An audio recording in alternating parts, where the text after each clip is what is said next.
നമ്മൾ ഇത്രയും കാലം മാസപ്പടി വിഷയത്തിൽ ഒരുപക്ഷെ മാധ്യമങ്ങളും സമൂഹവും മുഴുവൻ പ്രതിക്കൂട്ടിൽ നിർത്തിയിരിക്കുന്നത് വീണ വിജയൻ എന്ന് പറയുന്ന മുഖ്യമന്ത്രിയുടെ മകളെയാണ്. I would beg to differ on that point. I would say actually ഇതിലെ കൾപ്രിറ്റ് എന്ന് പറയുന്നത് മുഖ്യമന്ത്രി ഹിംസെൽഫാണ്, മുഖ്യമന്ത്രി തന്നെയാണ്. കാരണം വീണ വിജയൻ എന്ന് പറഞ്ഞ വ്യക്തി അല്ലെങ്കിൽ അവർ മകൾ എന്ന നിലയിൽ പണം കൈപ്പറ്റി എന്നത് ശരിയാണ്. പക്ഷേ ഇതിൽ യഥാർത്ഥത്തിൽ ആ പണം റിസീവ് ചെയ്ത അല്ലെങ്കിൽ ആർക്ക് വേണ്ടി, ആര് നൽകുന്ന സേവനത്തിന് വേണ്ടി എന്ന് ഞാൻ നിങ്ങളോട് എക്സ്പ്ലെയിൻ ചെയ്യാനാണ് പരിശ്രമിക്കുന്നത്. ഞാൻ ഒരുപാട് ഇതൊരു ലോങ് സ്റ്റോറിയാണ്. Long story in the sense 2004 മുതൽ 2023 വരെ എക്സ്റ്റെൻഡ് ചെയ്ത് കിടക്കുന്ന, അല്ലെങ്കിൽ 2024 വരെ എക്സ്റ്റെൻഡ് ചെയ്ത് കിടക്കുന്ന ഒരു ലോങ് സ്റ്റോറിയാണ്. അപ്പൊ അതുകൊണ്ട് ഞാനത് എല്ലാം വിശദമായിട്ട് പറയാൻ വളരെ അതിദീർഘമായ ഒരു പത്രസമ്മേളനം നടത്താൻ പറ്റില്ല. അതുകൊണ്ട് I will come to the crux, അല്ലെങ്കിൽ ഏറ്റവും കാർഡിനൽ ആയിട്ടുള്ള പോയിന്റ് ഞാൻ എക്സ്പ്ലെയിൻ ചെയ്യാം. Limited to the involvement of CM, മുഖ്യമന്ത്രിയുടെ ഇൻവോൾവ്മെന്റിനെ എക്സ്പ്ലെയിൻ ചെയ്യുന്ന ആ ഒരു പാർട്ടാണ് ഞാൻ എക്സ്പ്ലെയിൻ ചെയ്യാൻ ആഗ്രഹിക്കുന്നുള്ളൂ. നമുക്ക് എല്ലാവർക്കും അറിയാവുന്ന പോലെ CMRL എന്ന കമ്പനി, ആ കമ്പനിയുടെ ഏറ്റവും വലിയ ഇൻട്രസ്റ്റ് എന്ന് പറയുന്നത് കരിമണലാണ്. അതിന്റെ ഏറ്റവും വലിയ വരുമാനവും ഏറ്റവും വലിയ ഇൻട്രസ്റ്റും. അതിൽ തന്നെ ആലപ്പുഴ, തോട്ടപ്പള്ളി, കൊല്ലം മേഖലയിലുള്ള ലോകത്തെ ഏറ്റവും മികച്ച KM മെറ്റീരിയൽ എന്ന് പറയുന്ന കൊല്ലം മെറ്റീരിയൽ, ആ കരിമണലിന് വേണ്ടിയിട്ടാണ് അവരെല്ലാ പരിശ്രമവും എല്ലാ കാലത്തും നടത്തിയിട്ടുള്ളത്. അങ്ങനെ വരുമ്പോൾ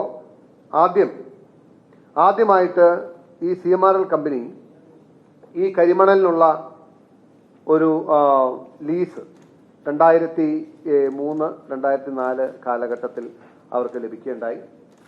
അതൊരു 4 ലീസാണ്. ഐ വുഡ് സേ ഇതാണ് ആ ലീസിന്റെ copy. Government of Kerala grant ചെയ്ത ലീസാണ്. This is dated 15/9/2004. 15/9/2004 4 leases were granted in favour of CMRL. ഞാൻ ഈ മേഖലയിൽ കേസ് നടത്തുന്ന ഒരു വ്യക്തി എന്ന നിലയിലും ഇതിന്റെ ഒരു സ്റ്റേക്സും ഇതിന്റെ ഒരു വോളിയും ഒക്കെ അറിയാവുന്ന ആളെന്ന നിലയിൽ ഇന്ന് 2024 ഇഫ് സംബഡി വാല്യൂസ് ദിസ്, ഇതിന്റെ ഒരു വാല്യൂ ഡെപ്ത് എത്ര എന്ന് ചോദിച്ചാൽ this may go beyond 1000 crores. 1000 കോടി മുകളിലേറെ പൊട്ടൻഷ്യൽ ഉള്ള 4 ലീസാണ് ഇത്. പക്ഷെ ഈ ലീസ് അനുവദിച്ചത് ഗവൺമെന്റിന്റെ പോളിസിക്കും അല്ലെങ്കിൽ ഗവൺമെന്റിന്റെ അല്ലെങ്കിൽ പൊതുസമൂഹത്തിന്റെ ഉത്തമ താല്പര്യങ്ങൾക്കും വിരുദ്ധമാണ് എന്നതുകൊണ്ട് ഇമ്മീഡിയറ്റ്ലി ആഫ്റ്റർ 10 days 10 ദിവസം കഴിഞ്ഞപ്പോൾ ഈ ലീസിന്റെ ഫർദർ നടപടികളെല്ലാം അന്നത്തെ ഗവൺമെന്റ് സ്റ്റേ ചെയ്തിരുന്നു.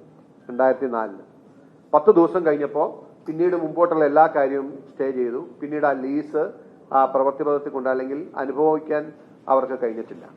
അവിടെ മുതൽ ഇങ്ങോട്ട് നിങ്ങൾ പരിശോധിച്ചാൽ CMRL കമ്പനി എക്കാലത്തും ഈ ലീസ് തിരിച്ചു പിടിക്കാൻ വേണ്ടി പരിശ്രമിക്കുകയും കേരള ഗവൺമെന്റ് കേരളത്തിന്റെ പൊതു താല്പര്യം അല്ലെങ്കിൽ പ്രത്യേകിച്ച് തീരദേശ മേഖലയിലെ ആളുകളുടെ താല്പര്യം സംരക്ഷിക്കുന്നതിന്റെ ഭാഗമായി അവിടെ സ്വകാര്യ വ്യക്തികൾക്ക് ലീസ് അനുവദിക്കുന്നില്ല എന്നുള്ള വിചിന്തിതമായിട്ടുള്ള സ്റ്റഡി ആയിട്ടുള്ള നിലപാട് സ്വീകരിച്ച് അതിനെതിരെ ഫൈറ്റ് ചെയ്യുകയും ചെയ്യുന്ന കാഴ്ചയാണ് നമ്മൾ കാണുന്നത്.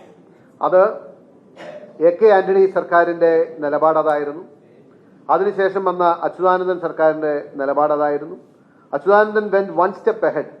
ഇനി ഒരു കാരണവശാലും ഇനി നാളെ ആണെങ്കിലും അത് നടക്കരുതെന്നുള്ളതുകൊണ്ട് അച്യുതാനന്ദൻ ഗവൺമെന്റ് കേരളത്തിന്റെ വാണിജ്യ നയം അല്ലെങ്കിൽ വ്യാപാര